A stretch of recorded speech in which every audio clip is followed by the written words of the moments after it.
Hello, my name is Dr. Marianne Teitelbaum, and today we're going to talk about the thyroid gland. I had the really good fortune to have sat with one of India's greatest Ayurvedic physicians, whose name was Vaidya Ramakant Mishra. And he came from a family lineage dating back over 5,000 years ago, who were Raj Vaidyas, which means they were the very few selectively picked Ayurvedic doctors worthy of treating the royalty of India. And I sat with him for almost 20 years, and during that time he taught me all of his family lineage secrets. And at the same time he made over 500 formulas for all the conditions we were treating together. Once he saw how successful the treatments were and how the patients were overcoming all kinds of health problems, he decided to start teaching other doctors what he had taught me. He started to write a course which he said would last about 2 years, and during the first year he would teach the doctors all the diseases, and the second year he would teach them about all the herbs used to treat those diseases. So he started writing a course, but suddenly he passed away one day totally unexpectedly, and he never got to finish writing it. But then suddenly all the doctors turned to me and asked how they would then gain access to this precious knowledge that he had imparted to me. And it was then and there that I realized that I needed to train both the doctors and the layperson, all that Vaidya had taught me, so this valuable knowledge wouldn't end with me. So I started to write a compendium book of all the diseases and the best way to treat them. But when I pitched the idea to publishers, they told me that while I might enjoy reading about several diseases in one book, the average person would rather read about one disease at a time. So I was told to pick just one disease and write on that. And within a split second I said, I know, I must write about the thyroid gland. And that's because out of all the ailments I treat, the thyroid gland is definitely something I treat more than any disease out there. But why is this so? And what are the common treatments for the thyroid? And why are they not always the best route to take in treating this very delicate and very important gland? But first, let me describe why I felt so compelled to write a book on the thyroid. You see, there's two basic types of thyroid patients you'll see. In the first group are those who have full-blown thyroid symptoms, like hair loss, unexplained weight gain, constipation, their cholesterol goes high, they've had a history of miscarriages for no good reason, they have cold hands and feet, dry skin and hair, and they're very depressed. But yet, when they get their blood work done, all the thyroid levels come back within the normal range. They're told nothing's wrong with them, and then they leave the doctor's office feeling hopeless and frustrated. Now, the second group has all these symptoms, and their blood work does show low thyroid hormone levels, but they still have the same symptoms, even after they're put on prescription thyroid medication. So let's take a look at the first group. According to Vaidya Mishra's family lineage, we go through 9 stages of a disease process as we work our way towards a disease which will show up on medical testing. But in the first 2 stages, some things could be out of balance, but there won't be any symptoms just yet. By the second and third stage, you start to get symptoms, but you still can't find it on any testing, and you can't name it yet as a disease. But if you just let these imbalances continue to fester, by the 5th and 6th stage, it'll become evident on blood work and other testing, and now you can start to give a name to the disease. This is why so many people might have a weak thyroid, which is giving them all these full-blown thyroid symptoms, but the disease process hasn't progressed to the point where they're at the 5th and 6th stage where anyone can find it. Which, of course, is good, but it also means that you don't ignore the early stages of a disease process just because it doesn't show up on blood work yet. What you have to do is try to figure out all the reasons why the thyroid's weak. It usually is multiple reasons, and they'll be different in each patient. So you have to address these underlying reasons and then support the thyroid gland with proper herbal formulas, diet, and proper rest. This will prevent you from progressing to that 5th and 6th stage where a disease process would develop. And I can't tell you how many hundreds of patients I've seen where I told them that we need to fix their thyroid gland, but they tell me that their blood work is normal. And I have some of them who decided not to treat it, and then they called me a few years later to say that they should have listened because now they were diagnosed with thyroid disease. Now let's go back to that second group whose blood work did show a thyroid problem, and they're now taking thyroid medication, but they still don't feel well. This is because no attempt was made to try to see what the underlying symptoms are which are weakening the thyroid in the first place. And on top of that, when you take the prescription thyroid hormones, your thyroid gland will actually get weaker, and it might even disintegrate as the years go by because it's no longer called upon to make its hormones. So it just goes into kind of like a hibernation. And this is why just taking the thyroid medicine without addressing all the reasons why the thyroid is weak isn't always a good idea. So here's a list of the most common reasons the thyroid gland could be weak. First is eating tofu and or drinking soy milk. The isoflavones in the soy products depress the thyroid gland. Next, drinking fluoridated water, because fluoride is a poison to the thyroid gland. Back in the 1930s, fluoride was used to weaken the thyroid gland in the cases of hyperthyroidism, where the thyroid gland was overactive. But it worked too well.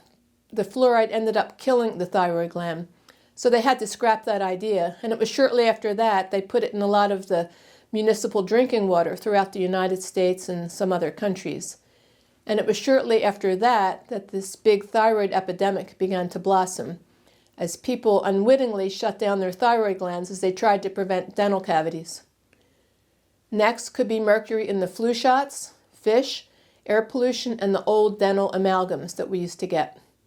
See, the thyroid gland is the only gland that uses iodine, so whenever any iodine comes into the body, it goes immediately to the thyroid gland to be used to make its hormones.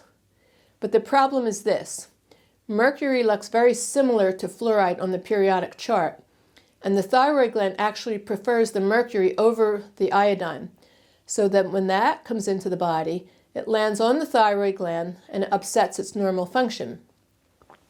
Next reason, going to bed past 10 o'clock at night. The thyroid gland is this very delicate little gland. It's kind of like a little princess, as I call her.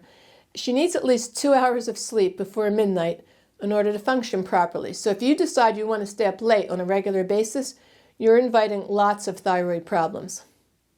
Next could be a diet that's too low in animal protein, because the thyroid gland makes its hormones pretty much out of animal protein. So if you've decided you're going to go on this plant-based diet and you're misinterpreting this to mean no animal products at all in the diet and only plants instead of plant-based, then your thyroid gland will struggle to make its hormones. Next cause is the birth control pill. Now, if you're on the birth control pill for any length of time, you run the risk of developing thyroid problems for many reasons, but here's a few. First, the birth control pill depletes selenium, zinc, and tyrosine, which your thyroid gland needs to make its hormones. Another reason is because the high doses of estrogen that are found in the birth control pills increase the activity of something called thyroxine-binding globulin. It's known as TBG, which binds the thyroid hormone. When you have too much TBG in the bloodstream, it leads to lower levels of free thyroid hormone that are available for use by the body. See, the thyroid hormone's there, but it's kind of bound to this protein. And in order for it to have any effects on the body, it has to let go of this protein and travel in the bloodstream to its destination sites. So if there's too much TBG, the thyroid gland's bound up and it can't get free to go where it has to go. And the birth control pill indirectly affects the thyroid by destroying the friendly bacteria in the gut, and at the same time, it creates a tremendous amount of toxicity in the liver, because the liver has to struggle to deal with all these terrible chemicals coming into it every day. So both the friendly bacteria in the gut and the liver activate the thyroid hormones so they can be used by the body. It kind of works like this. You make your thyroid hormones, but they really can't exert their influence until they're activated and carried into the inside of your cells. Now, 80% of this activation occurs by the liver, and 20% occurs by the friendly bacteria in the gut. So if you upset the function of these two very important areas, you'll definitely develop thyroid problems. And one of the largest reasons for thyroid problems comes from too much rushing, or as we call it in Ayurvedic terminology, high vata. See, vata is that governing principle inside of our bodies that controls the movement of things throughout the body, like the movement of food through the digestive tract, or the movement of blood as it circulates throughout the body. Even the movement of thoughts in our minds are under the control of Vata. So while we may want to be physically active and use our brains efficiently every day, if we have too much physical movement or too many thoughts in the mind, our Vata can go high. In other words, if we rush too much throughout the day, it'll definitely weaken both our thyroid and adrenal glands as they try to accommodate this high level of stress that you're putting on them. Yes, we're made to move and think throughout the day, but like everything else, we want a balanced amount of movement in our bodies and our minds. And we all know that burnout feeling that comes from worrying too much about something or from burning the candle at both ends. After a while, we become so fatigued, and the best thing at that point is to allow the body to rest and figure out ways to calm down the mind so we don't wear out our thyroid glands. So the point of my book was this. The thyroid gland is more the victim of all these problems that we might experience in our lives. In other words, a problem with the thyroid gland doesn't lie in the thyroid gland per se, but instead it's being caused by all these various influences which upset its normal function. So we want to redirect our treatment away from reflexively taking thyroid hormones and instead address all the things that wreak havoc on the thyroid gland. And sometimes you might need to take some herbal formulas to help strengthen it back up if it becomes too weakened. So if you feel you have a thyroid problem, try to think outside the box and think more in terms of why you might have a thyroid problem. Stop doing those things that weaken it. Go to bed no later than 10 o'clock at night. Stop taking the birth control pill. Make sure you get sufficient amounts of animal protein in your diet along with your vegetables, grains, and beans. Ask for the flu shot that doesn't contain mercury. Stop drinking the fluoridated tap water. And if you do feel you have mercury and or fluoride in your body, then learn the Ayurvedic ways of chelating it out using our cilantro-based remedies. Fix your gut and liver, and by all means stop rushing and multitasking all day. Your thyroid gland can't handle it. And once you learn how to pamper this very important, very delicate gland, you'll be amazed at how many of your symptoms clear up, and in the long run, you will have prevented both thyroid disease and all the problems associated with it. Thank you.